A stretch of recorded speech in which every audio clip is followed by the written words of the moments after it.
நடந்து கொண்டிருக்கிற நடந்து முடிந்த இந்த 2026 சட்டமன்ற தேர்தல் ஜனநாயகத்துக்கு ஒரு மாபெரும் சவால். இந்த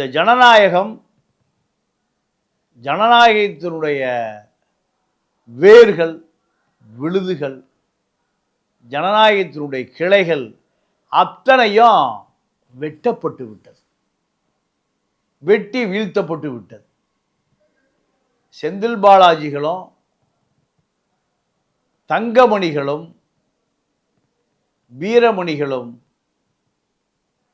வேலுமணிகளும் இந்த ஜனநாயகத்தை சிதறடித்து விட்டார்கள்.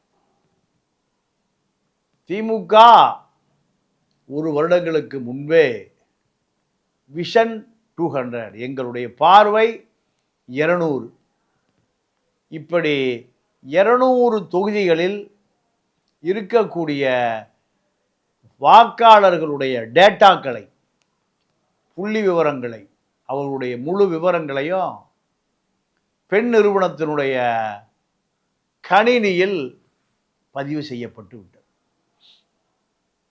இவர்களுக்கு வேட்பாளர்களுக்கு தகுந்த அளவு, ஸ்டார் வேட்பாளர் செந்தில் பாலாஜி 5000 ரூபாய், அது அடுத்த நிலை வேட்பாளர் 2000 ரூபாய். இந்த வாக்காளர்களுக்கு நீங்கள் சேர்க்கப்பட்டு விட்டால் உங்களுக்கு வெற்றி நிச்சயம்.